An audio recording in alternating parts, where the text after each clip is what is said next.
Terima kasih Dr. Octavianus yang sudah memimpin di memoderasi di sesi yang keempat. Kita akan masuk kepada sesi yang kelima yang akan dibawakan oleh Romo Daniel Biantoro dengan tema Historis Konsili dan kepentingannya terhadap doktrin utama Kristologi, yang akan membahas seputar penjelasan bahwa latar belakang rumusan konsili dan doktrin-doktrin konsili memiliki dasar Alkitab. Lalu kemudian penjelasan bahwa rumusan konsili sejalan dengan seirama dengan Alkitab. Lalu kemudian penjelasan bahwa Kristen sekarang menerima rumusan konsili tidak berarti secara mentah menerima tanpa penjelasan biblika. Nah, saya akan memoderasi sesi yang ini. Perkenalkan, nama saya Freddy Simanjuntak dari Sekolah Tinggi Teologi Real Batam. Dan secara singkat saya akan membacakan CV daripada Romo Daniel 2000 dari sejak awal 1978 sampai 83 secara akademik beliau menempuh studi di Pusat Studi Teologi Misi Asia, Seoul, Korea Selatan, Master of Divinity. Kemudian tahun 1983 sampai 84 belajar di Yunani, Apostolik Diakonia. Dan kemudian Sekolah Teologi Salib Suci tahun 1984 sampai 87 di Boston dalam mengambil Magister Studi Teologi. Kemudian tahun 1987 sampai 88 beliau menempuh studi di Universitas Negeri Ohio. Pak Freddy, bisa tolong suara Bapak dibesarkan Pak Freddy? Mohon maaf Pak. Baik Pak, terima kasih Pak. Oke. Ya. Terima kasih Pak Freddy. Semoga suara saya sudah terdengar dengan baik. Sini sudah saya maksimal. Oke. Kemudian tahun 1987 sampai 88 itu tadi beliau mengambil studi di Universitas Negeri Ohio. Kemudian tahun 1988 beliau juga menempuh seminari teologi Holy Trinity Indiana dalam ilmu agama. Lalu menjadi dosen tamu teologi, dosen teologi dan sejarah gereja tahun 1990 sampai 1995 di Seminari Teologi Trinity Singapura. Lalu tahun 2001 sampai 2005 beliau juga menjadi dosen di Universitas Negeri Ohio, Columbus sebagai dosen agama dunia. Kemudian ada beberapa hal yang juga perlu untuk saya bacakan. Di tahun 2007, Romo Daniel diangkat dalam jenjang Hakim Mandrit, penyandang mahkota oleh almarhum Uskup Metropolitan Hilarion. Diangkat menjadi tahun 2023, Juni 2023 diangkat menjadi episkop atau uskup dari Gereja Ortodoks di Athena, Yunani, sebagai uskup atau episkop Ortodoks pertama asli putra Indonesia. Dan kemudian tahun 1991 beliau mendirikan Gereja Ortodoks di Indonesia atau GOI yang memperoleh pengakuan hukum Gereja Ortodoks oleh pemerintah Indonesia. Lalu kemudian beliau adalah penyelenggara misi Ortodoks pertama di Indonesia. Mungkin secara singkat karena terlalu banyak, mungkin itu yang boleh saya bacakan. Ada berbagai publikasi yang sudah terbit daripada beliau mengenai Allah Tritunggal, dogma keselamatan, kemudian ada banyak hal lain. Tetapi untuk mempersingkat waktu, kita akan mendengarkan langsung pemaparan daripada Romo Daniel yang sudah hadir bersama-sama dengan kita. Saya akan sapa terlebih dahulu. Selamat sore Romo. Selamat sore Pak Simanjuntak. Terima kasih Romo sudah hadir bersama-sama dengan kita. Terima kasih karena undangannya. Ya, terima kasih Romo. Kami mempersilahkan untuk Romo memaparkan bagian daripada presentasinya pada sore hari ini. Terima kasih, kami kembalikan kepada Romo. Terima kasih. Selamat sore kepada Bapak Ibu sekalian. Shalom. Saya bersyukur bahwa saya ternyata bisa memenuhi undangan ini. Karena saya khawatir kemarin dari tanggal 11 Juni sampai tanggal 21 Juli, saya berada di Yunani. Saya diangkat menjadi uskup, sebagai uskup putra Indonesia asli pertama di dalam Gereja Ortodoks Indonesia. pada tanggal 22 Juli kemarin. Saya diberi gelar Uskup Daniel dari Nikopolis. Nikopolis itu terjemahan bahasa Yunani untuk artinya kota kemenangan, dan kota kemenangan itu adalah nama lama dari kota Jakarta, Jayakarta, kota kemenangan. Akhirnya nama Jayakarta diterjemahkan menjadi bahasa Yunani Nikopolis, kota kemenangan. Jadi saya gelarnya adalah Episkop dari Episkop Daniel dari Nikopolis, dan saya bertanggung jawab untuk gereja-gereja Ortodoks yang ada di Indonesia dan di Asia untuk perkembangan misi di sana. Terima kasih. Jadi panggilan saya sekarang adalah, kalau mau panggil Romo ya Romo Episkop gitu. Terima kasih. Kalau menggunakan bahasa Arab seperti orang-orang banyak, karena banyak orang Ortodoks di tanah Arab, sudah panggilannya Sayyidna Daniel gitu. Baik.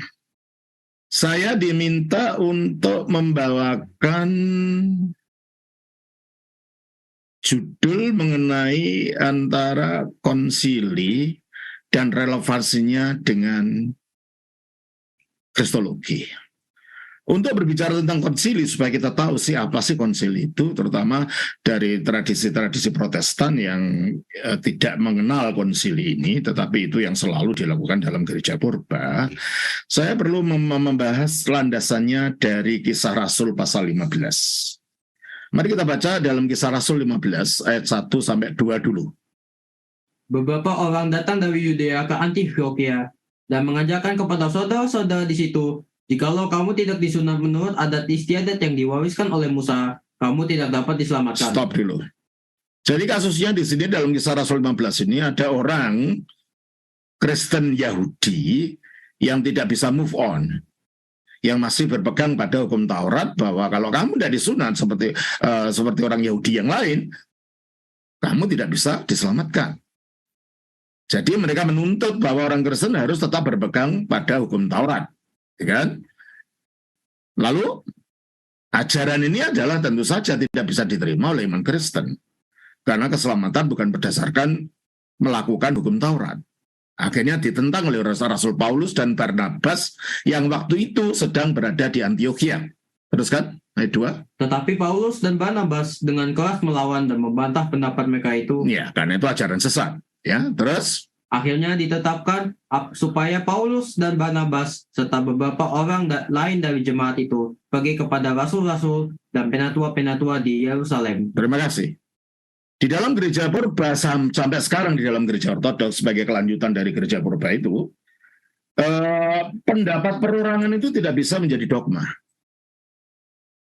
Orang sekali Paulus atau sekali Barnabas, meskipun pendapatnya benar secara teologis, tidak akan diadopsi oleh seluruh gereja sebagai ajaran gereja, sebagai pewahyuan yang menuntun pada kebenaran, sebelum itu diratifikasi dalam konsili. Sebelum itu disuarakan oleh kesatuan seluruh gereja yang dihadiri oleh wakil-wakilnya. Oleh karena itu, mereka mengatakan mereka harus pergi ke Yerusalem dulu untuk membahas masalah ini. Teruskan. Mereka diantarkan oleh jemaat sampai keluar kota, lalu mereka berjalan melalui Fenisia dan Samaria. Fenisia itu Lebanon ya. Terus? Dan Samaria, dan di tempat itu mereka menceritakan tentang pertobatan orang-orang yang tidak mengenal Allah. Hal itu sangat menggembirakan hati saudara-saudara di situ. Setibanya di Yerusalem, mereka disambut oleh jemaat dan oleh rasul-rasul dan penatua-penatua. Setibanya di Yerusalem, mereka disambut oleh jemaat yang di Yerusalem dan rasul-rasul karena mereka masih hidup waktu itu, dan penatua-penatua. Penatua-penatua itu siapa? Itulah dalam bahasa Yunaninya adalah presbiter. Itulah gembala-gembala gereja. Oleh karena dalam gereja Ortodoks saya ini disebut, sebelum saya jadi episkop atau uskup, saya disebut sebagai presbiter. Nah, presbiter itu bukan majelis gereja dalam kacamata gereja Ortodoks. Presbiter adalah gembala gereja. Kita lihat di dalam 1 Petrus pasal 2 ayat 1 Petrus pasal 5 ayat 1 dan 2. Aku menasihatkan para penatua di antara kamu. Para penatua di antara kamu, ayat 2 langsung. Gembalakanlah kawanan domba. Berarti yang disebut sebagai presbiter atau presbiteros itu adalah gembala gereja, dan itu kita lihat lagi di dalam 1 Timotius pasal 5 ayat 17. Penatua-penatua yang baik, pimpinannya patut dihormati 2 kali lipat. Jadi presbiter yang baik pimpinannya. Jadi presbiter itu pimpinan gereja. Terus? Terutama mereka yang dengan jerih payah berkhotbah dan mengajar. Jadi kalau kita lihat dari ini, tugasnya presbiter adalah menggembalakan, mengajar, berkhotbah, dan memimpin. Jadi jelas itu bukan tugasnya majelis. Jadi presbiter penatua dalam Alkitab itu tidak menunjuk majelis, tetapi menunjuk kepada gembala gereja. Nah, di samping presbiter itu ada jabatan lain, itulah yang disebut penilik, dan itulah bahasa aslinya episkopos atau episkop. Kita baca dalam 1 Timotius 3 ayat 1. Benarlah perkataan ini. Orang yang menghendaki jabatan penilik jemaat menginginkan pekerjaan yang indah. Ya. Pitologos. Coba saya baca postis, bahasa aslinya saya baca demikian, karena kata-kata kalau dalam bahasa Indonesia tidak kelihatan, baru kelihatan dalam bahasa Yunaninya. Saya bacakan demikian, saudara. 1 Timotius 3:8, pistos ologos, benarlah perkataan ini, itis, barang siapa, episkopis oregete, mengendaki menjadi episkop atau episkopos, kalu erhu epithimi, dia mengendaki pekerjaan yang baik. Jadi waktu itu ada 3 jabatan kerohanianan dalam gereja purba yang tetap dipertahankan dalam gereja ortodoks sampai sekarang. Diakon itu bukan majelis bagian sosial. Diakon itu adalah rohaniwan jenjang rendah yang membantu para episkop dan para presbiter. Dulunya episkop dan presbiter itu satu jabatan, dijabat satu orang. Tapi akhirnya dengan berkembangnya waktu, tak lama kemudian sebelum para Rasul Paulus meninggal, ternyata episkop dipisah jabatannya dengan presbiter. Episkop adalah pimpinan dari para presbiter. Dan episkop di dalam gereja purba dengan berkembangnya sejarah juga, episkop itu lalu diberi gelar-gelar administratif. Untuk episkop yang berada di desa gitu ya namanya episkop biasa. Tapi episkop yang berkedudukan di ibu kota disebut episkop metropolitan. Atau episkop yang menduduki tempat yang lebih luas, seperti negara, mereka disebut patriark. Patri dari kata pater, arki artinya pemimpin, atau arki artinya pemimpin para pater, pemimpin para bapak, atau pater bisa juga pater pemimpin, bapak pemimpin. Jadi bapak lah di sebelah barat disebut patriark, pimpinan gereja barat, yang waktu itu ada 5 pusat gereja di zaman purba, ya di barat yaitu berpusat di Roma, di timur berpusat di Konstantinopel, di Turki sekarang, di Istanbul, di Alexandria di Mesir, di Antioquia di Syria, di Yerusalem. Itulah yang disebut sistem eklesiopi pentarki, 5 pusat kepemimpinan. Jadi waktu itu ada 2 pusat gereja, kelompok gereja di zaman purba itu. Gereja di sebelah barat berpusat di Roma, gereja di sebelah timur berada di 4 pusat ini. Jadi dua gereja menggunakan istilah paus. Paus itu dari kata papas. Papas itu artinya bapak juga, seperti pater tadi. Gereja Roma menggunakan istilah paus. Gereja Alexandria di Mesir juga menggunakan istilah paus atau papas. Jadi paus itu tidak identik dengan gereja Roma Katolik ya, karena ada gereja ortodoks di timur juga menggunakan istilah paus ini. Nah, jadi ketika para rasul, 2 rasul tadi datang ke Yerusalem, ditemuilah dengan para penatua ini, dan mereka ikut serta di dalam pembahasan yang sedang mengganggu gereja waktu itu, yaitu ajaran Taurat yang dipaksakan. Kita baca di dalam ayat yang ke-6, langsung aja. Maka bersidanglah rasul-rasul. Nah, bersidanglah. Lah kata bersidang inilah kalau bahasa Yunaninya sinodos ya. Kalau dalam bahasa Latinnya itulah konsili. Ngumpul sama-sama untuk membahas bersama masalah-masalah yang mengganggu gereja, terutama masalah-masalah doktrinal. Meskipun tadinya sudah dibela oleh Paulus dan Barnabas, tetapi pendapat perorangan itu tidak dianggap sebagai ajaran gereja, itu ajaran perorangan. Oleh karena itu dalam gereja ortodoks, biarpun ada banyak para bapak gereja, tidak ada aliran Ignatiusisme atau aliran Yohanes Chrysostomosisme atau aliran Basileus Agonisme, tidak ada. Karena para bapak gereja itu menyuarakan suara gereja, bukan suara mereka pribadi-pribadi. Terus apa yang bersidanglah para rasul, mereka mengadakan konsili bersama, terus dan penatua untuk membicarakan dan para penatua itu yang nanti setelah para rasul, mereka lah yang melanjutkan mengarungi sejarah, melanjutkan memimpin gereja, para episkop ini, para akhirnya dengan segala macam gelar administrasi yang ada. Terus apa yang dilakukan? Sesudah beberapa waktu lamanya berlangsung pertukaran pikiran. Nah, jadi pada waktu konsili ini para pemimpin-pemimpin gereja, para intelektual gereja, para rohaniwan gereja yang menguasai ajaran para rasul yang didapat dari guru-guru mereka di atas mereka yang disebut oleh para bapak gereja itu membahas apa yang diajarin para rasul. Dalam hal ini mengenai hukum Taurat. Akhirnya apa yang akhirnya setelah dibahas, ditolaklah ajaran itu, ajaran yang mengatakan bahwa kamu harus sunat dulu kalau mau diselamatkan di dalam ayat 10. Kalau demikian, Ayat 9 dan 10. dan ia sama sekali tidak mengandalkan perbedaan antara kita dengan mereka. Antara kita maksudnya orang Yahudi dan mereka yaitu orang-orang non-Yahudi. Terus? Sesudah ia menyucikan hati mereka oleh iman. Oleh iman. Terus? Kalau demikian, mengapa kamu mau mencobai Allah dengan meletakkan pada tengkuk murid-murid itu suatu kuk Kuk di sini adalah hukum Taurat tadi. Terus? yang tidak dapat dipikul, baik oleh nenek moyang kita maupun oleh kita sendiri. Jadi ajaran bahwa kita dapat diselamatkan dengan menjalankan hukum Taurat itu ditolak oleh konsili. Dan akhirnya konsili mendeklarasikan apa ajaran yang benar. Terus kan? Sebaliknya, kita percaya bahwa oleh kasih karunia Tuhan Yesus Kristus, kita akan beroleh keselamatan sama seperti mereka juga. Terima kasih. Jadi akhirnya keputusan konsili dialah bahwa kita diselamatkan oleh kasih karunia, bukan karena menjalankan hukum Taurat. Berarti keselamatan oleh kasih karunia itu suaranya gereja secara bersama, bukan ajarannya Rasul Paulus.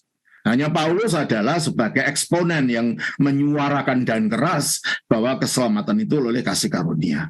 Nah itu. Jadi ini hasil dari konsil ini akhirnya sampai sekarang kita mengikuti ajaran itu. Kalau kita mengikuti Injil yang benar bahwa keselamatan melalui kasih karunia, dan itu adalah merupakan keputusan dalam konsili.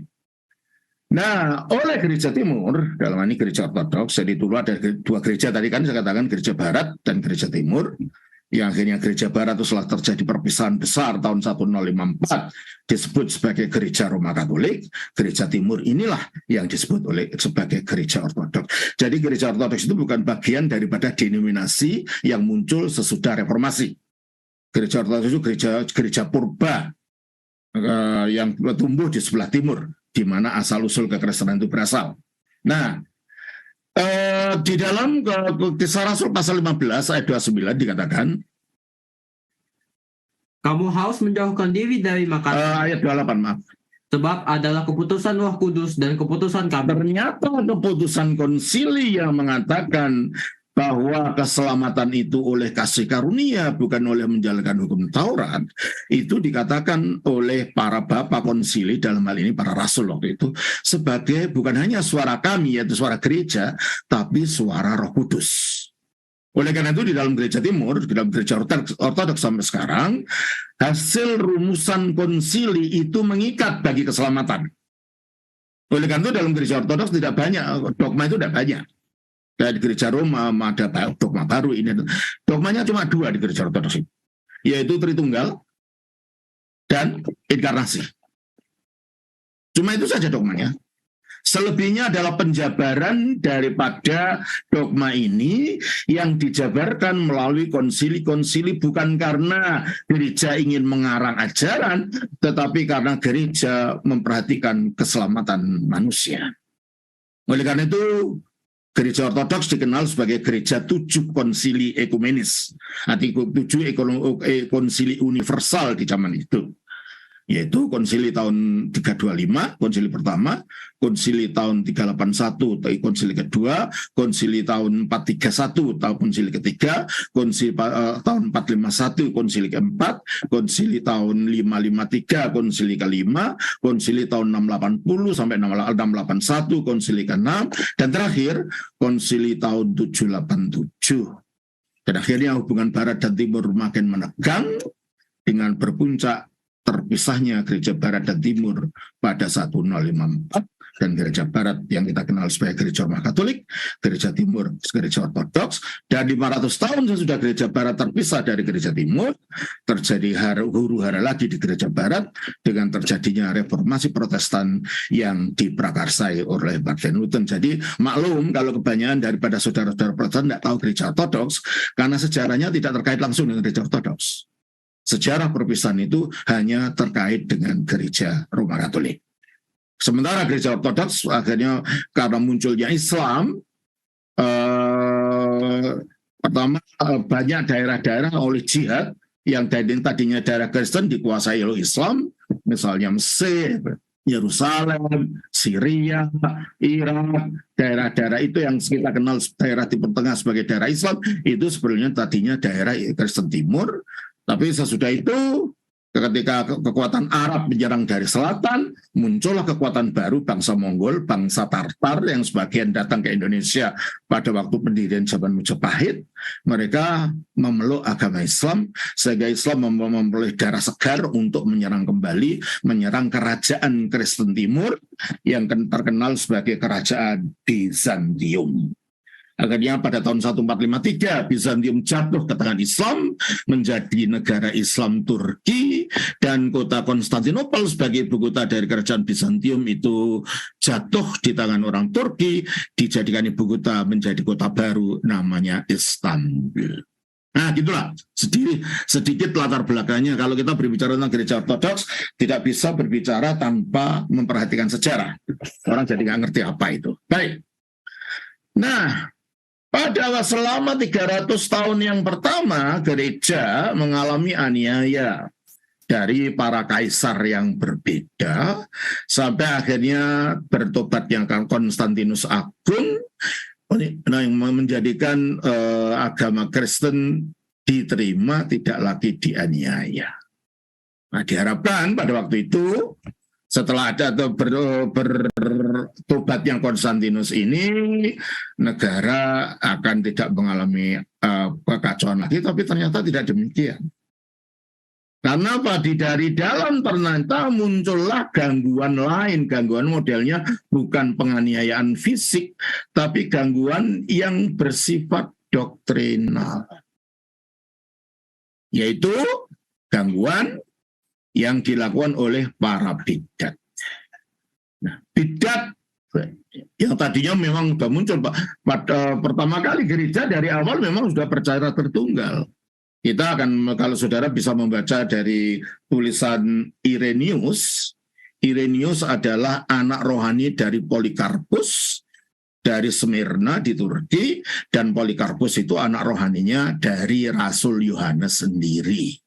Di dalam tulisan Irenaeus yang disebut sebagai Kerygmaton Apostolon, artinya pemberitaan para rasul, itu menjelaskan tentang Tritunggal meskipun tidak sedetail sesudah zaman konsili, tapi sudah ada. Dan dia mengatakan bahwa Allah menciptakan dunia dengan dua buah tangannya. Yang satu firman-Nya, tangan yang satu, tangan yang kedua adalah rohnya. Jadi firman Allah dan rohlah Allah itu menurut bahasanya si Irenaeus disebut sebagai dua tangan Allah. Nah, dari awal kalau begitu gereja sejak zaman para rasul meyakini ajaran Tritunggal ini.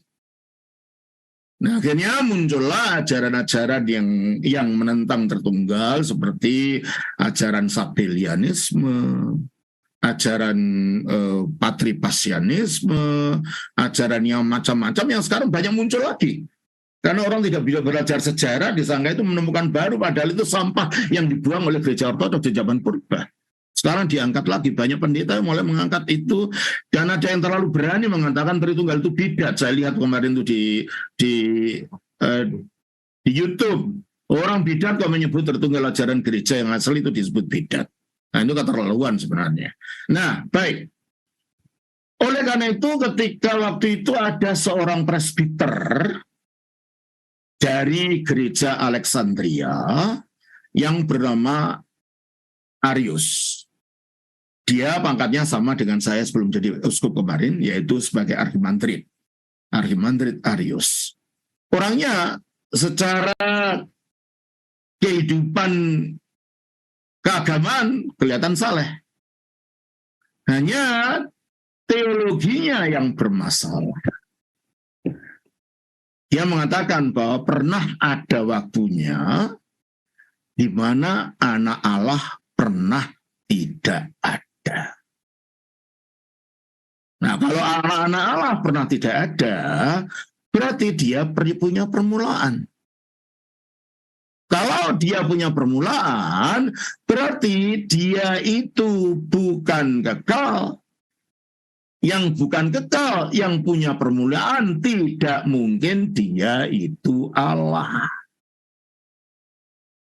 Nah, karena ajaran si Arius ini bertentangan dengan apa yang diyakini oleh gereja selama itu, maka gereja ortodoks di zaman purba itu mengadakan reaksi dengan para episkop yang difasilitasi oleh Konstantinus mengadakan konsili seperti yang kita lihat di dalam Kisah Rasul 15. Memang di antara tahun Kisah Rasul 15 sampai konsili pertama yang universal ini, itu selalu ada konsili, tetapi itu konsilinya konsili lokal, kecil-kecil, sehingga tidak disebut sebagai konsili ekumenis atau konsili universal. Nah, waktu itu akhirnya untuk membuat singkat cerita, di kota Nikea yang terletak 80 km jauhnya dari Konstantinopel, yang sekarang sudah menjadi desa kecil namanya Desa Iznik. Saya sudah pergi ke sana. Dilakukanlah konsili ini dilakukan satu gereja yang namanya Gereja Tritunggal Maha Kudus. Saya sudah melihat gereja itu dan saya menangis karena gereja itu dijadikan masjid. Gambar-gambar ikon yang ada di situ dirusak oleh orang Islam yang ada. Ya, orang Turki yang mengalahkannya. Saya menangis waktu itu waktu saya datang sana karena ini gereja yang tadinya menelurkan sesuatu yang luar biasa di dalam pemahaman iman Kristen itu. Nah, akhirnya terjadilah debat di dalam pertemuan itu, di dalam konsili itu, dari para bapak gereja yang ortodoks, yang hadir semua, itu ada 318 orang yang hadir. Kebanyakan adalah orang-orang yang pernah mengalami aniaya pada zaman penganiayaan gereja untuk membela iman gereja. Dan yang menjadi musuh utama dari Irenaeus tentang ajarannya itu adalah Athanasius. Waktu itu dia masih menjabat sebagai diaken muda dari Alexandria. Berarti dua-duanya orang Mesir ya. Baik Irenaeus, Athanasius maupun si Arius ini dua-duanya orang Mesir. Ya. Mereka berdebat di situ. Ya, gampangannya dalam debatnya itu begini. Ya, supaya karena kalau itu terlalu teknis ya. Gampangannya begini. Ignatius tanya sama Arius.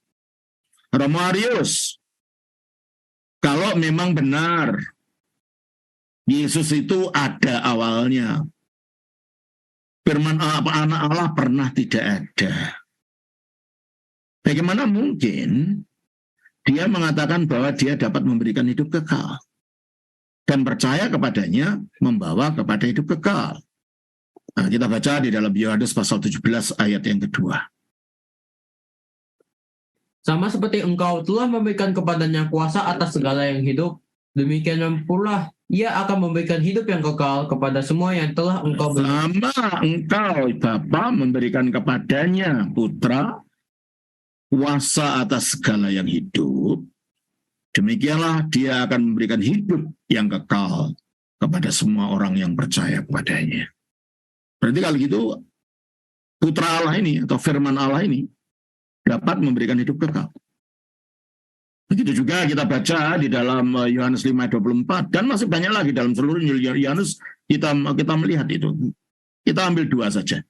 Kita baca dari Yohanes 5:24.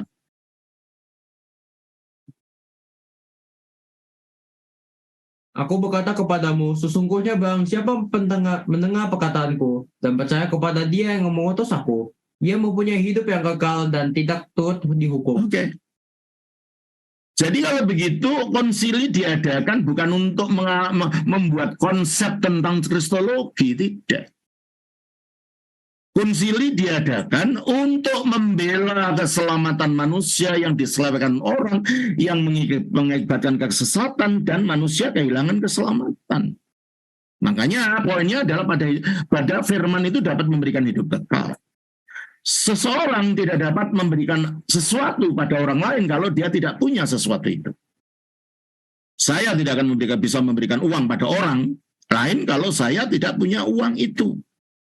Demikianlah Kristus tidak akan bisa memberikan hidup kekal pada orang lain kalau dia sendiri tidak punya hidup kekal. Nah, kalau dia punya hidup kekal, berarti dia tidak pernah ada awalnya. Dia itu sendiri kekal. Dan kalau dia itu kekal, maka dia itu Allah. Karena hanya Allah yang tidak punya kematian dalam dirinya. 1 Timotius 6 ayat 16. Dialah satu-satunya yang tidak takluk kepada maut. Dialah satu-satunya yang tidak takluk kepada maut. Bersemayam Sudah cukup. Jadi kalau dia takluk kepada maut, dia itu kekal, dia itu tidak ada awalnya, berarti tidak mungkin dia pernah tidak ada. Sebab kalau dia pernah tidak ada, berarti dia itu diciptakan.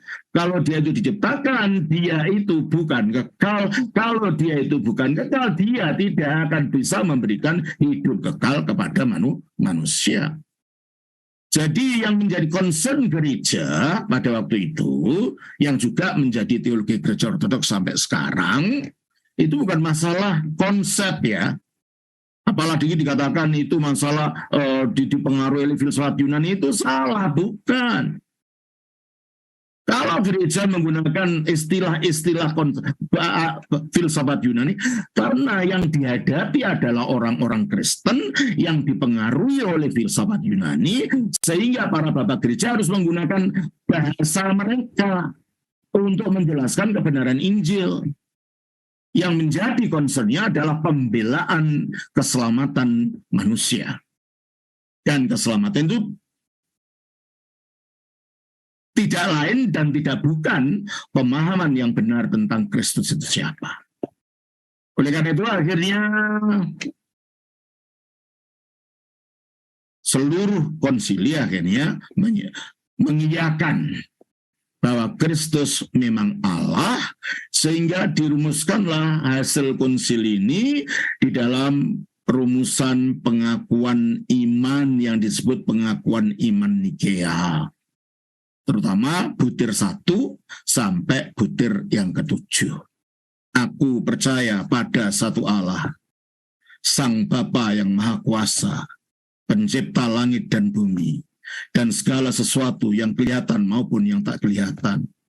Dan, nah ini, krusialnya di sini, pada satu Tuhan, Yesus Kristus, anak tunggal Allah, yang diperanakan dari Sang Bapa sebelum segala zaman, terang yang keluar dari terang, Allah sejati yang keluar dari Allah sejati, yang diperanakan dan bukan diciptakan, satu zat hakikat dengan Sang Bapa yang melaluinya segala sesuatu diciptakan.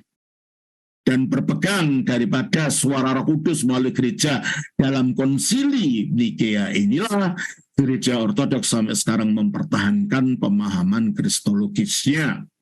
Kemarin saya mau waktu ditapis, saya harus menyatakan sumpah setia dan janji setia di hadapan para episkop yang lain, bahwa saya tidak akan mengajarkan yang lain kecuali ajaran yang telah diakui oleh gereja, ajaran para rasul yang telah dibela oleh gereja, melalui para maternya, melalui para bapak gerejanya, dan lain-lain. Dan saya baca sampai panjang dalam bahasa Yunani tentunya, untuk menyatakan bahwa saya tidak akan mengajarkan pengajaran saya sendiri. Saya hanya mengajarkan apa yang diajarkan oleh para rasul. Nah, disitulah akhirnya gereja menetapkan ajarannya, dan diakui oleh gereja ortodoks itu mengikat. Karena Allah, kalau Kristus bukan Allah yang keluar dari Bapa. Coba kita baca di dalam Yohanes pasal 8:42. Kata Yesus kepada mereka, "Jikalau Allah adalah Bapamu, kamu akan mengasihi aku, sebab aku keluar dan datang dari Allah." Aku keluar dari Allah. Kalau dia keluar dari Allah, berarti adanya satu di dalam Allah. Jadi Bapa dan Putra itu tak lain adalah Allah itu sendiri, sebagai monarki di dalam Tritunggal, sebagai Bapa, karena Allah yang satu itu disebut Bapa. Kita baca dari 1 Korintus 8:6. Namun bagi kita hanya ada satu Allah saja, yaitu Bapa. Stop. Jadi satu Allah itu adalah Bapa, dan Kristus adalah firman-Nya Allah yang tinggalnya di dalam Allah. Karena dia tinggalnya di dalam Allah, maka dia memiliki hakikat atau esensi keilahian yang satu dan sama dengan Allah, maka dia bersifat Allah. Oleh karena itu dikatakan pada mulanya adalah firman.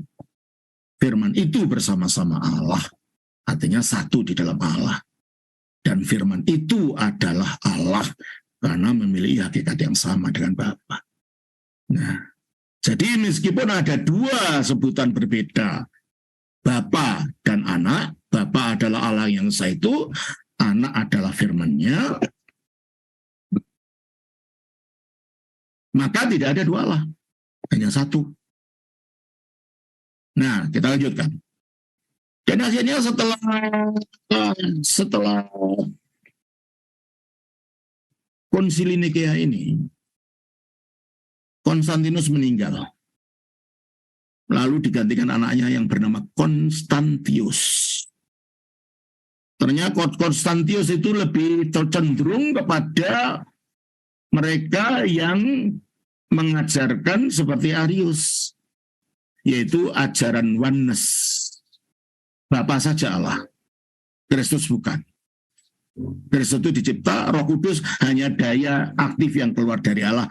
Ajaran yang mana yang sekarang diajarkan oleh orang-orang saksi Yehova? Itu sampah dari ajaran ortodoks di zaman kuno yang ditaruh di atas piring lalu disodorkan pada orang seolah-olah makanan lezat. Itu sampah.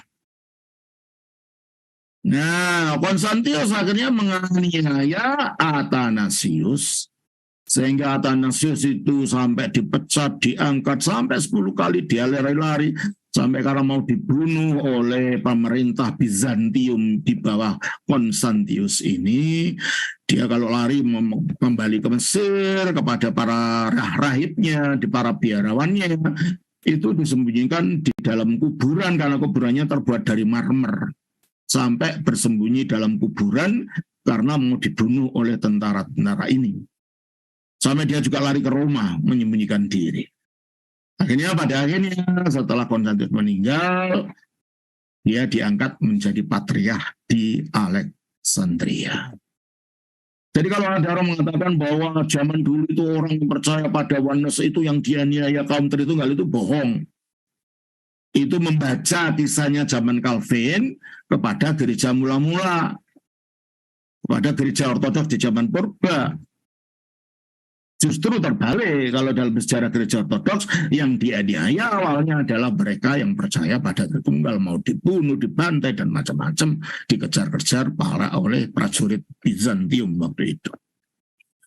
Nah, sesudah itu, saudara, muncul lagi suatu ajaran yang dipelopori oleh seorang Yunani dalam kali ini, seorang rahib Yunani dari Konstantinopel yang bernama Makedonius.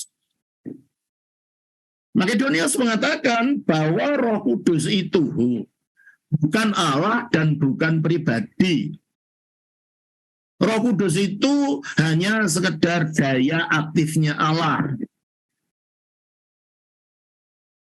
Oleh karena itu, Makedonius juga menolak Tritunggal. Akhirnya gereja mengadakan konsili yang kedua untuk melawan ajaran Makedonius. Mengapa ajaran Makedonius itu dilawan oleh gereja ortodoks di zaman purba? Sebab kalau Roh Kudus itu bukan Allah, padahal Roh Kudus itu adalah yang menyalurkan atau menghadirkan firman Allah di dalam diri manusia. Yang bukan Allah tidak bisa menghadirkan Allah. Oleh karena itu Roh Kudus harus Allah, karena dia harus menghadirkan firman Allah atau anak Allah yang adalah Allah. Coba kita baca di dalam Efesus pasal 3, ayat yang ke-16-17. Aku berdoa supaya ia menurut kekayaan kemuliaannya menguatkan dan meneguhkan kamu oleh rohnya di dalam batinmu. Jadi yang meneguhkan manusia dalam batinnya adalah rohnya. Terus? Sehingga oleh imanmu Kristus diam di dalam hatimu. Jadi yang dalam batinmu rohnya, tetapi kalau rohnya dalam batinmu, Kristus diam di dalam kamu.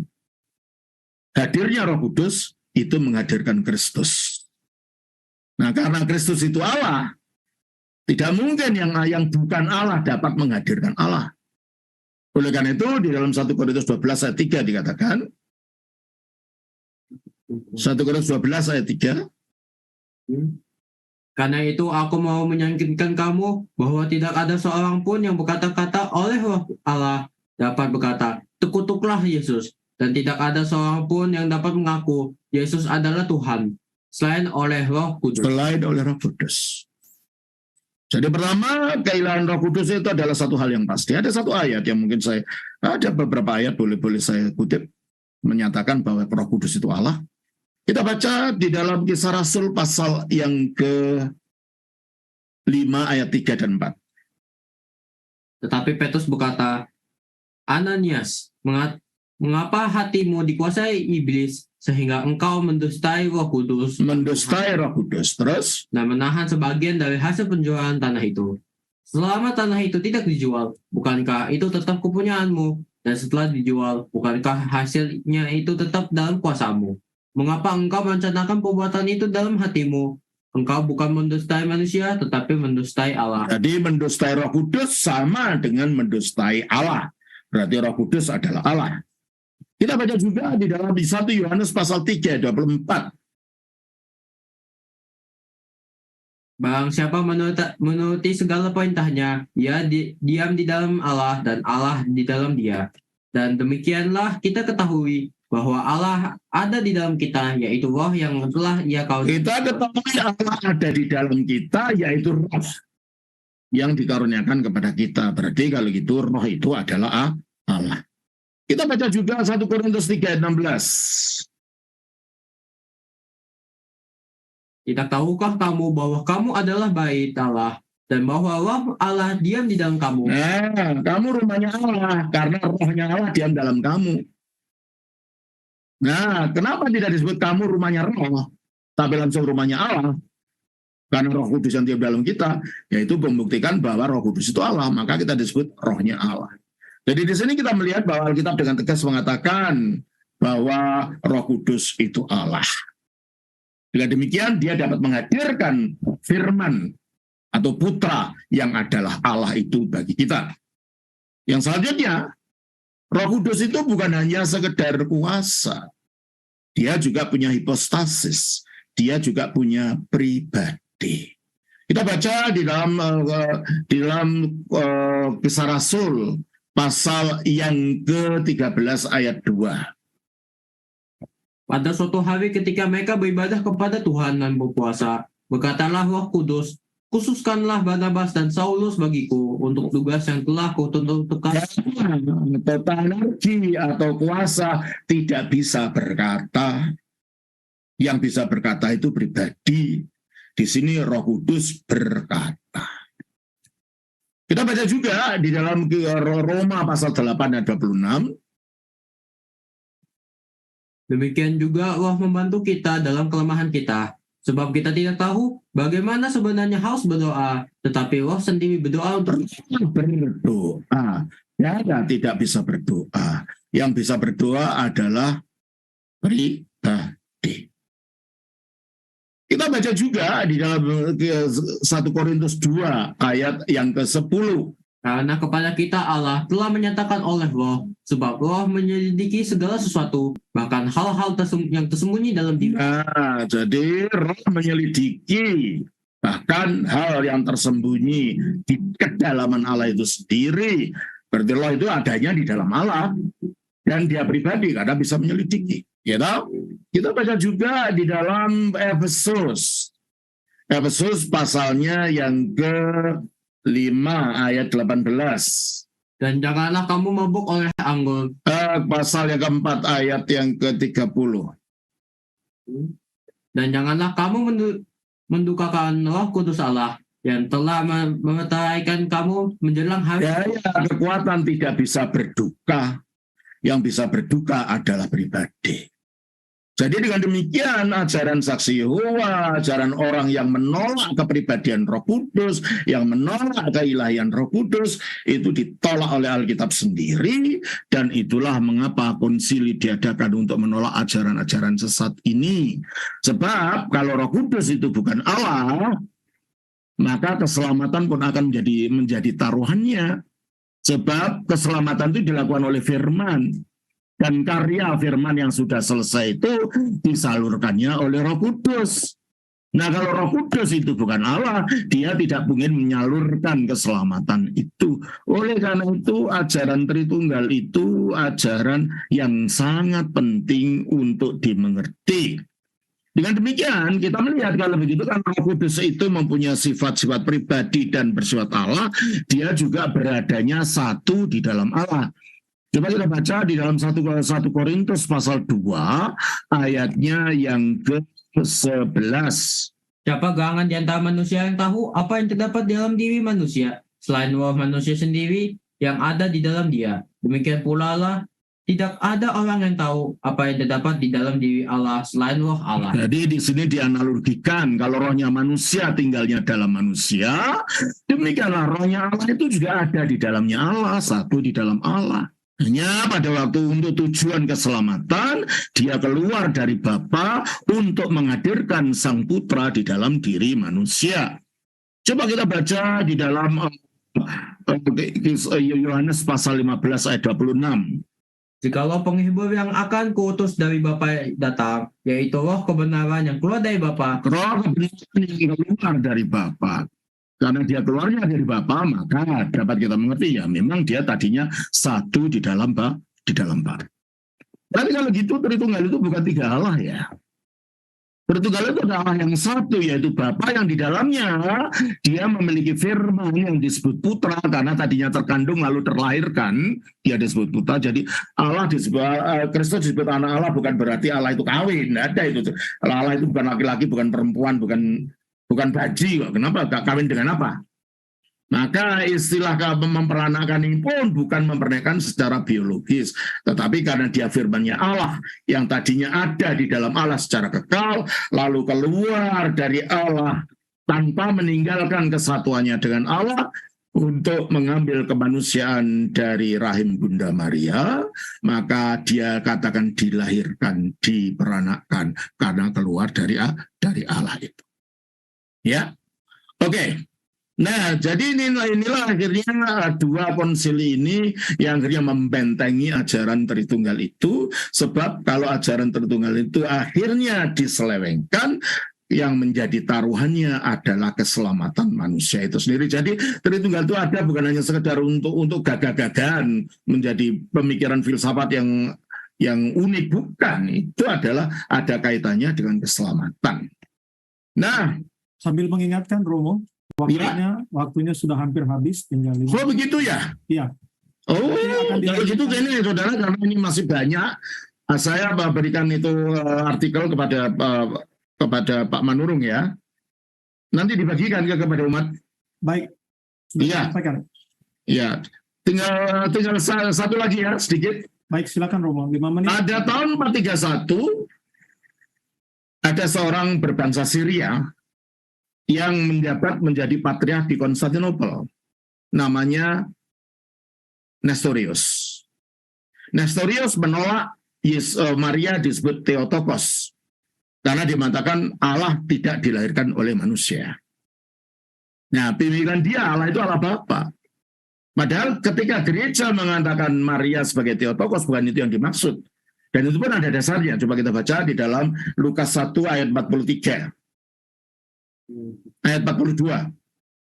Lalu berseru dengan suara nyaring, diberkatilah engkau di antara semua perempuan dan diberkatilah buah rahimmu. Terus, Siapakah aku ini sampai ibu Tuhanku? nah di situ Maria disebut ibu Tuhan.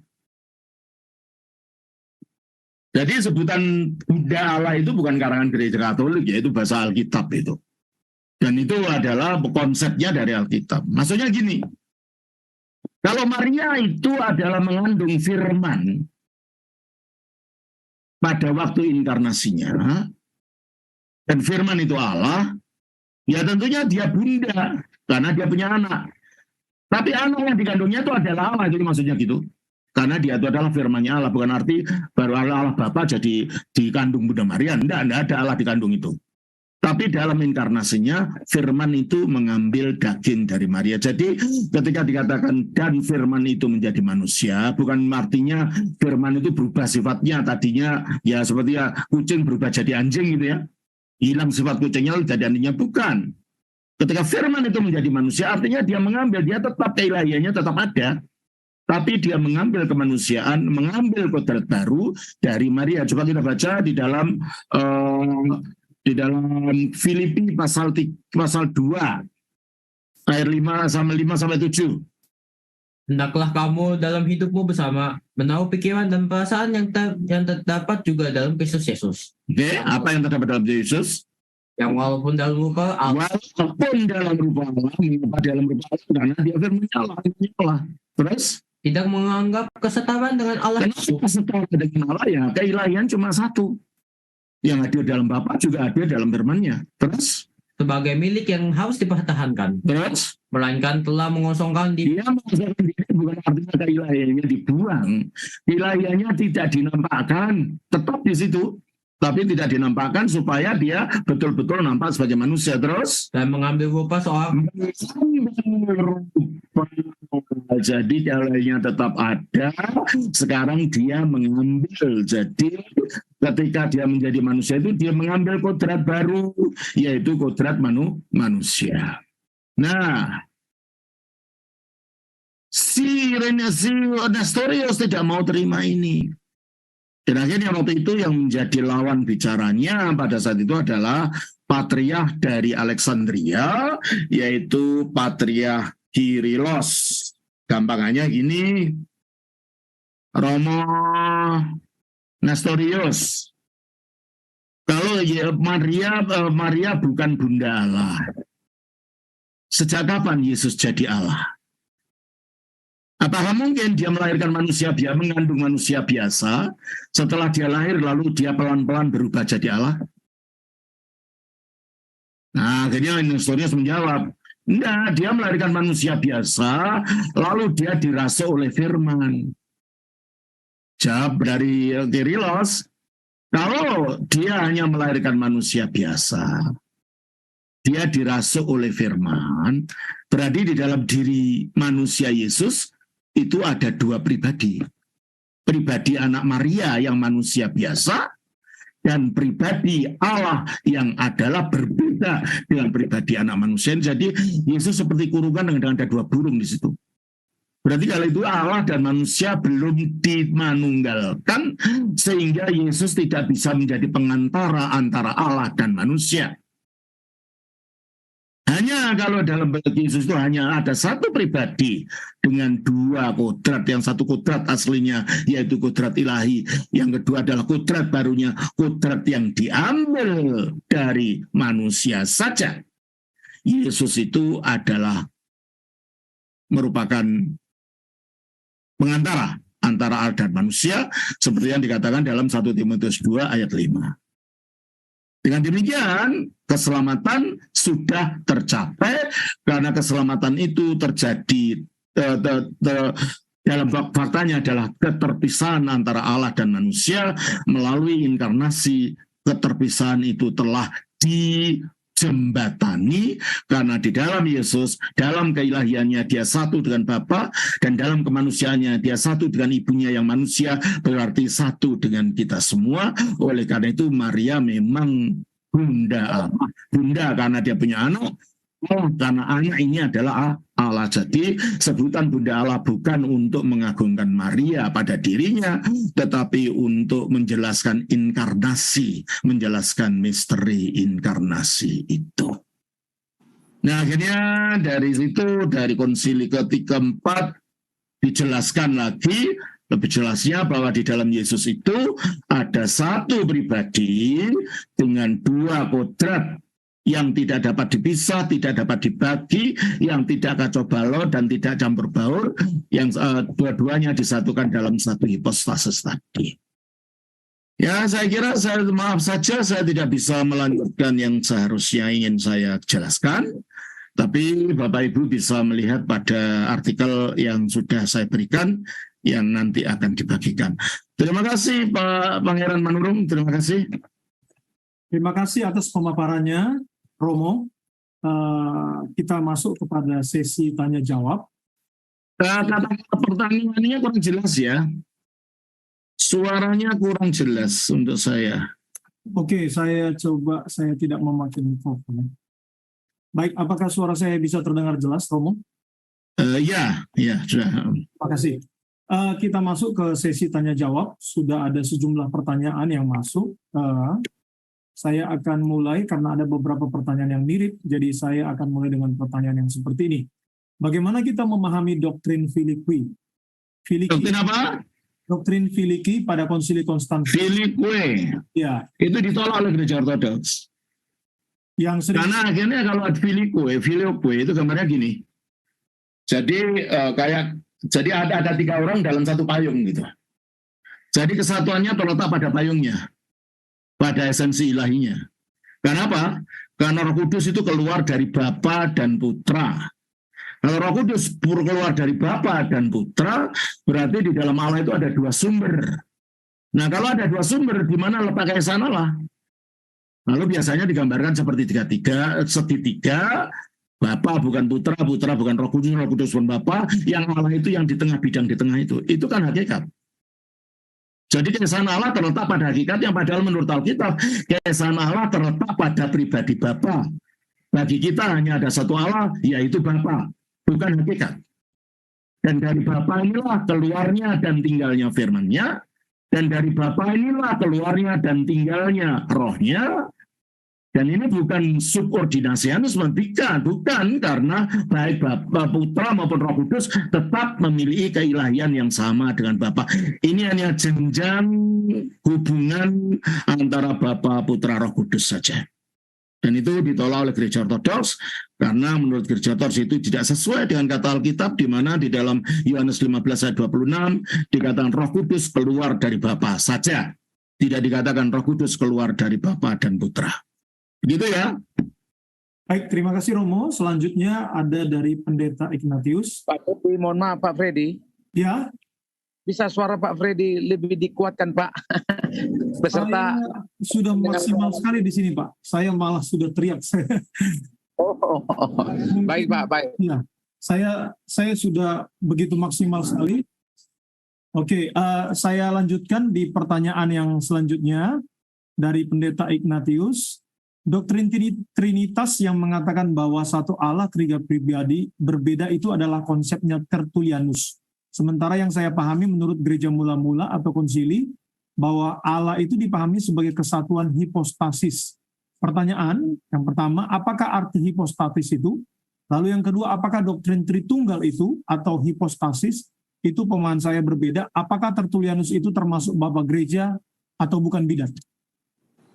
Tertullian awalnya dia adalah peletak dasar teologi gereja barat, akhirnya dia mengikuti Montanisme, dia ditolak sebagai bapak gereja, dia menjadi bidat. Ya, nah, terus Tritunggal itu bukan kesatuan hipostasis. Hipostasis itu berbeda satu dengan yang lain, tetapi satu di dalam diri Allah. Kesatuannya adalah kesatuan terletak pada hakikat keilahian yang hanya satu, yang dimiliki Bapa, tapi juga tinggal dalam Putra dan Roh Kudus, sehingga tidak ada tiga keilahian yang berbeda. Begitu. Jadi yang Tritunggal ini bukan dikarang oleh Tertullianus, sudah saya katakan tadi, sejak zaman Irenaeus yang adalah cucu rohaninya Yohanes itu sudah dikatakan tentang Tritunggal ini. Jelas ya? Tertullianus hanya mau menjelaskan kepada audiensnya yang orang Barat itu. Padahal ini sudah ada di Gereja Timur dari sejak zaman awal. Sudah ya Pak ya? Terima kasih Romo. Selanjutnya di sini ada pertanyaan dari Dave Kelvin Gilbert. Ini Salom Romo Episkop. Bolehkah dijelaskan secara rinci terhadap konsili Kalsedon yang fokus utamanya adalah Dwi Natur Yesus? Juga berikan tanggapan terhadap gereja Koptik yang menolak hasil konsili tersebut. Terima kasih. Terima kasih. Jadi pada waktu itu ketika itu ada seorang yang bernama Eutiches. Eutiches mengatakan kalau di dalam Kristus itu ada dua kodrat, padahal dua kodrat itu tidak seimbang. Yang satu kodrat ilahi yang lebih berkuasa, dan yang satu kodrat manusia yang kurang berkuasa.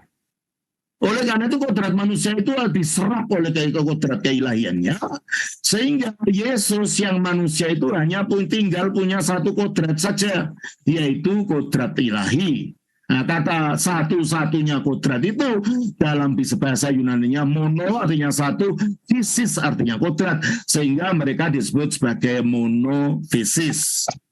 Nah, pada waktu itu memang terjadi secara politik, terjadi kompetisi antara gereja di Konstantinopel dengan gereja di Alexandria, karena tadinya Alexandria itu dalam sistem pentarki tadi. Alexandria itu nomor 2 sesudah Roma. Nah, Konstantinopel itu tiba-tiba baru dibangun kalau sudah jadi menggantikan tempatnya Alexandria. Akhirnya Alexandria nggak terima, pimpinan dari Alexandria ini nggak terima. Nah, kalau dari kacamata Konstantinopel, Roma itu dianggap pertama karena itu ibu kota, yang beda sekali dengan pendapat orang Katolik sekarang, karena memang Paus itu sudah diangkat sebagai pimpinan seluruh gereja. Kita tidak setuju gereja Ortodoks dengan cara itu. Kita tahu itu pertama dalam kehormatan karena kedudukannya di ibu kota. Maka sekarang ada ibu kota yang kedua, yaitu Konstantinopel. Maka patriark di Konstantinopel itu menjadi kedua sudah Roma. Nah, disinilah gereja Alexandria marah. Akhirnya mereka mengadakan intrik politik yang waktu itu Kirilos sudah meninggal, yang menjadi penggantinya adalah ponaannya yang bernama Dioskoros.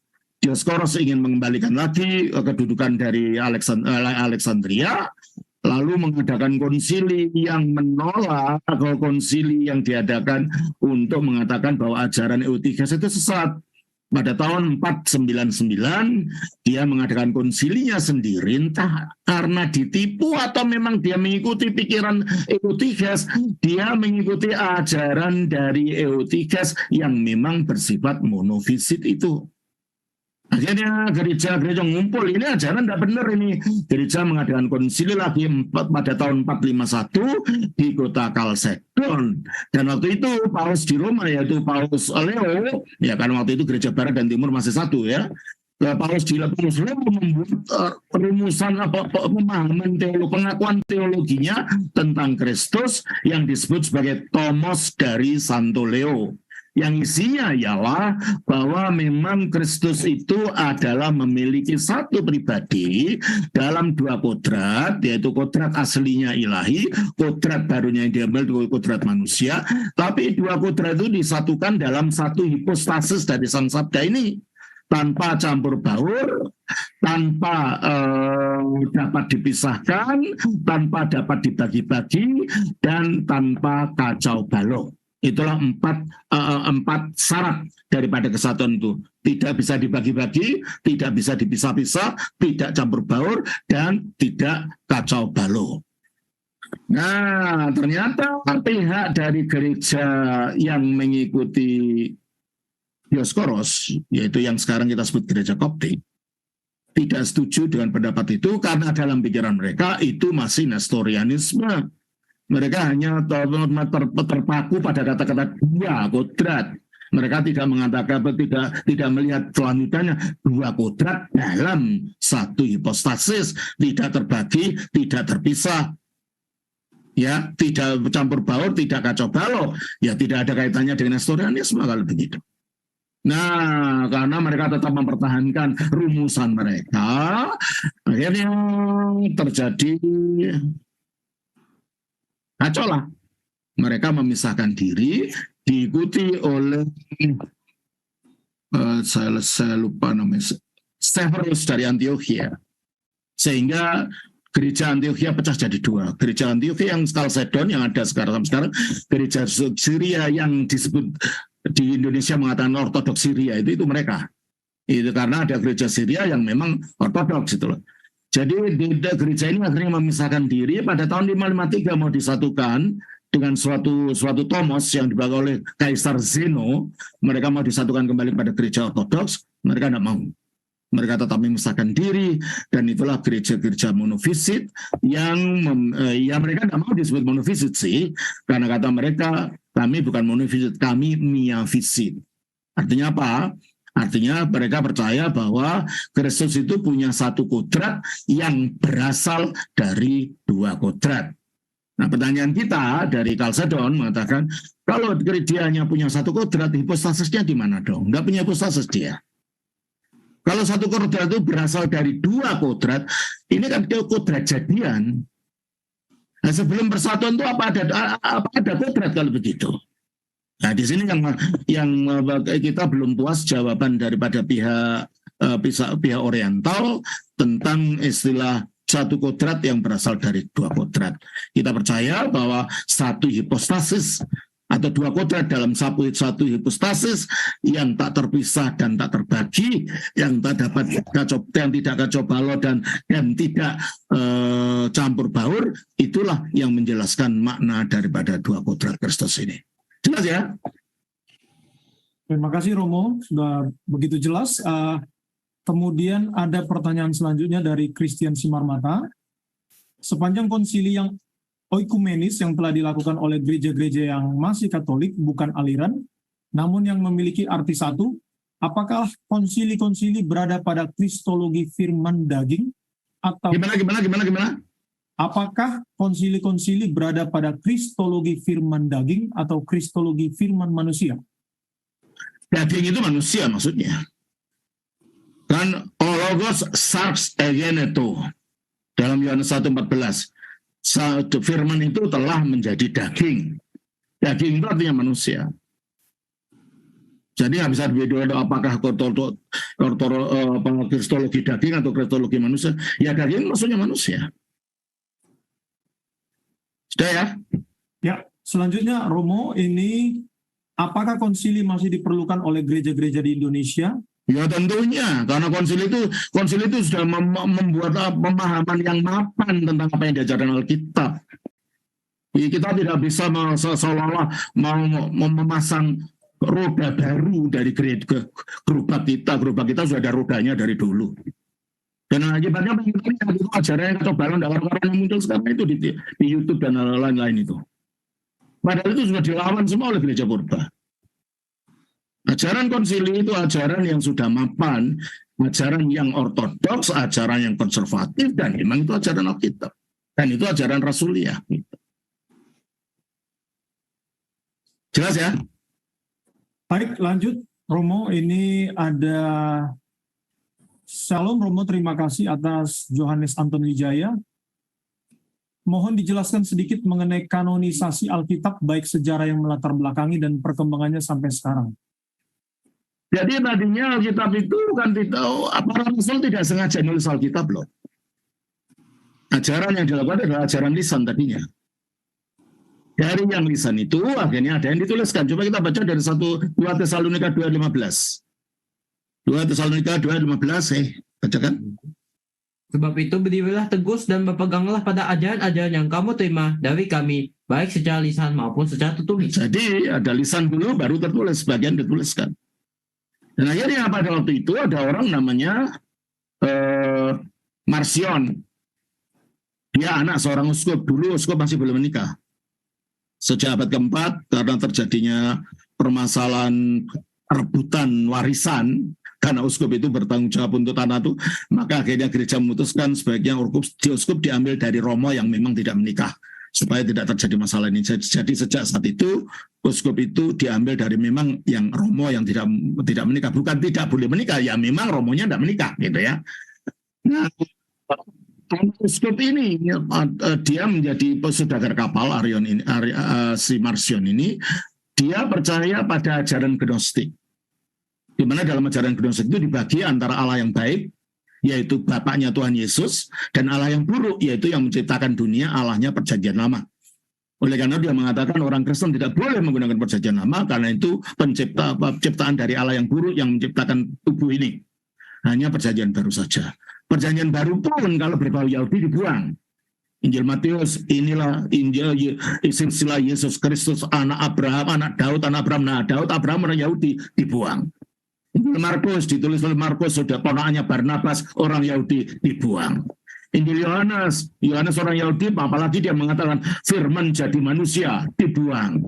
Maka dia hanya menerima Injil Lukas saja, itu pun dipotong depannya. Injil Lukas dimulai dengan ketika Yesus dibaptiskan. Penyunatannya, lahirnya tidak ada, karena menurut dia firman tidak mungkin jadi daging. Sebab daging itu buruk, daging itu jahat. Nah, akhirnya gereja bereaksi. Bahaya kalau orang bidat ini kita biarkan mengarang-arang sendiri kitab suci. Akhirnya gereja mengambil keputusan bahwa pada waktu itu ada beberapa kitab yang termasuk yang dianggap sebagai bagian dari Perjanjian Baru. Umpamanya kitab Didache, umpamanya 7 buah surat Ignatius, umpamanya lagi Gembala Hermas. Itu surat-surat yang sekarang kita sebut sebagai bapak-bapak suprasulia, ya. Itu dulu dianggap bagian dari kitab suci karena waktu itu belum dikanonkan. Akhirnya gereja memutuskan bahwa surat-surat itu pertama harus ditulis oleh rasul sendiri atau orang-orang yang dekat dengan rasul. Kedua, dari bukti-bukti internal, surat-surat itu harus ditulis pada zamannya rasul. Nah, buku-buku yang diedit orang Gnostik itu, Injil palsu itu ditulis kebanyakan dari abad ketiga. Para rasul sudah meninggal. Tidak mungkin mereka ditulis oleh para rasul. Apalagi Injil Barnabas yang ditulis abad 13. Lebih lagi itu, ya.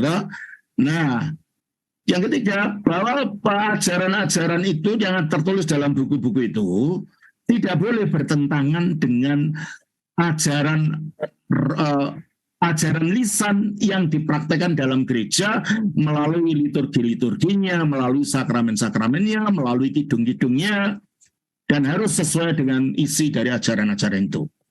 Yang keempat, ajaran-ajaran itu harus tidak berisi dongeng-dongeng. Ya, kalau orang Gnostik itu sangat banyak dongeng-dongengnya di situ. Dan ajaran-ajaran itu harus menuntun kepada kesucian. Dan setelah dengan kriteria ini, maka tersaringlah ternyata buku-buku dan ajaran-ajaran buku-buku itulah itu harus dibaca di ketiga pusat gereja. Waktu itu belum ada 5, masih 3 tahun 150 itu, yaitu Roma, Alexandria, dan Antioquia. Itu pusat gereja di zaman purba waktu itu. Dan ternyata yang tersaring hanya 27 kitab. Kenapa? Karena kitab-kitab yang bukan isinya salah. Umpamanya Gembala Hermas hanya dibaca di Roma. Alexandria dan Antioquia tidak mengenal kitab itu. Surat 7 surat Ignatius dan surat Polikarpus dan Didache itu hanya dibaca di Antioquia. Dan surat Barnabas hanya dikenal di Alexandria. Dengan demikian surat-surat ini karena tidak secara universal dibaca atau dia dikenal oleh 3 pusat gereja purba yang lain, akhirnya surat-surat itu tidak diterima, sehingga yang terpilih adalah 27 kitab yang kita kenal sekarang. Itu pun tidak langsung diterima. Kenapa? Ada beberapa surat yang disebut sebagai prolegomena, surat-surat yang menjadi permasalahan. Namanya kitab Wahyu. Kitab Wahyu itu gereja timur tidak langsung menerima itu. Surat Yudas dan 2 Petrus itu juga surat yang menjadi masalah waktu itu. Meskipun pada akhirnya diterima, tapi pada awalnya terjadi permasalahan. Disitulah akhirnya gereja Perjanjian Baru terbentuk dari situasi sejarah yang ada di situ. Jadi gereja tidak ngumpul-ngumpul untuk ngarang ini buang itu, bukan. Ini ada situasi yang menjadi arahan dan acuan mengapa gereja melakukan itu. Sudah ya? Terima kasih Romo. Saya Sama-sama. beberapa pertanyaan berikut ini terkait dengan bagaimana pendapat Romo Daniel tentang gereja-gereja di luar gereja ortodoks. Lalu kemudian apakah mereka masih satu jalur sesuai dengan 7 konsili yang sudah melenceng jauh? Nah, oleh Banyak yang melenceng jauh sayangnya. Terutama tentang Tritunggal itu banyak sekali mereka. Umpamanya orang-orang membaptiskan orang dengan kubaptiskan kau dalam nama Bapa, Anak, Roh Kudus, yaitu Tuhan Yesus Kristus. Kalau Bapa, Anak, Roh Kudus itu yaitu Tuhan Yesus Kristus, berarti Tritunggal itu ya Yesus itu dong. Nah, ini adalah ya ajaran Jesus onlyisme, itu bukan Tritunggal. Dan dari kacamata gereja ortodoks, karena kami sudah melawan itu dari zaman purba, ya itu kita tidak bisa terima. Itu ajaran sesat itu dari kacamata gereja ortodoks. Dan ada banyak yang lain. Kalau ingin tahu ajaran-ajaran itu, ajaran gereja ortodoks, saudara bisa mengunjungi YouTube saya yang videonya lebih dari 1000 video, yang namanya Romo Daniel Biantoro. Kunjungi sana, di sana cari saja mau mengenai ajaran ini, ajaran itu, saudara tinggal klik saja untuk ketemu itu semua. Sudah ya? Terima kasih. baik Romo, oke, kemudian bagaimana dengan banyaknya kekristenan yang terhilang di Indonesia, maksudnya di dalam pemahaman bagaimana orang Indonesia itu sendiri memahami kekristenan itu dari barat, dari asal muasalnya kekristenan itu dari sebelah timur. Seperti itu Romo. Ya kita perlu banyak bicara. Makanya saya bikin YouTube segitu banyaknya tujuannya untuk memberi keterangan penerangan pada orang. Mereka mengatakan ini agama barat, kamu keliru. Kekristenan timur ada yang bukan dari barat. Ini agama penjajah, kamu keliru. Kekristenan timur tidak datang dengan penjajahan dan tidak ada pernah terjadi penjajahan sebagai sarana penyebaran kekristenan. Malah dunia timur itu masih dalam penjajahan. Yang menuduh tadi. Turki, Lebanon, semua itu kan daerah-daerah gereja timur tadi. Sampai sekarang masih dalam penjajahan. Jelas ya? Baik Romo, ini ada sedikit pertanyaan yang berkaitan dengan apakah ada sanksi bagi penyesat, contohnya Arius. Sanksinya seperti apa pada waktu itu? Kalau dalam gereja ortodoks itu akan dipecat orang kalau dia seorang Romo, dan kalau orang itu orang awam dan tidak mau bertobat, dia keluarkan dari gereja dalam pengertian tidak diberi perjamuan kudus, tidak akan dilayani. Kenapa? Karena ajaran yang bertentangan dengan ajaran dan para rasul itu dikatakan ajaran terkutuk, Galatia 1 ayat 8 dan 9. Saudara baca sendiri di sana. Sudah ya? Lalu selanjutnya Romo ini dari Gideon. Dia bertanya bagaimana mengklasifikasikan ajaran yang sebenarnya dari hasil historis konsili terhadap banyaknya doktrin kristologi yang tersebar dalam. Ya, kita kembali apa yang dibutuhkan konsili, hasil akhir konsili itu kan cuma ada 7 konsili. Apalkan itu 7 konsili itu nanti. Dan isinya itulah merupakan kristologi yang lurus gitulah. Ya, yang bertentangan dengan yang lurus itu ya kita buang aja, kenapa harus diikuti gitu. Kalau itu karena ajaran itu bukan sesuatu yang hanya untuk seperti kalau kita sekolah, kalau kita bisa menjawab ilmu ukur atau aljabar di SD itu atau SMP itu tidak apa-apa gitu. Tapi kalau ini enggak, karena ini dapat membinasakan loh, ajarannya sesat itu dapat membinasakan. Coba kita baca dari 2 Petrus pasal 2 ayat 1 Petrus 2 Petrus 2 ayat 1 coba dan 2. Sebagaimana nabi-nabi palsu dahulu tampil di tengah-tengah umat Allah, demikian pula di antara kamu akan ada guru-guru palsu. Mereka akan memasukkan pengajaran-pengajaran sesat. Pengajaran sesat yang membinasakan. Ternyata ini bukan masalah filsafat ya. Kalau filsafat tidak ada sanksinya. Ini masalah keselamatan. Jadi jangan merasa bangga Allah seolah-olah mendapat ilham baru. Tidak ada ilham baru yang tidak pernah dibahas oleh para bapak gereja. Mulailah mengenal bapak gereja, mulai dari awalnya. Karena bapak gereja itu adalah pahlawan rohani kita, bapak-bapak kita secara iman. Nah, banyak orang tidak tahu bapak gereja itu siapa. Asal pemimpin gereja disebut Bapak Gereja, enggak. Bapak gereja itu orang yang mengajarkan ajarannya para rasul di dalam gereja yang didirikan para rasul. Bukan asal orang bisa ngomong gitu ya. Oke, terima kasih. Lalu dari seorang bernama Pratu, izin bertanya yang mulia Episkop Daniel, apakah konsili ekumenis masih bisa dilaksanakan di zaman modern yang multidenominasi ini? Ya, denominasi itu bukan bagian dari gereja yang satu. Kecuali kalau semuanya mau kembali kepada gereja yang satu yang tadinya ada itu, baru bisa diadakan konsili ekumenis. Ya, saya kira langkah apa yang saudara-saudara lakukan saat ini itu sudah langkah lebih baik sudah. Jadi paling tidak menyamakan persepsi dulu tentang Kristus itu siapa. Baru nanti yang lain tentang gereja itu apa. Dan yang lain. Jadi ini baru Kristus dulu. Saya kira ini sudah langkah yang positif yang saya dukung untuk dilanjutkan langkah selanjutnya dari poin-poin ajaran. Sebab ada namanya WCC, tapi bukan untuk mencari kesatuan gereja, hanya kerukunan, karena yang tidak dibicarakan bukan doktrin, doktrin pun terserah masing-masing. Oleh karena itu kami tidak mau ikut dalam WCC, karena itu merupakan sinkretisme dari ajaran yang bermacam-macam, bukan menolong malah membingungkan gitu ya. Begitu. Ya, terima kasih.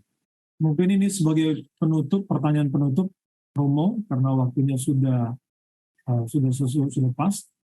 Bagaimana gereja yang satu itu menurut iman rasulia?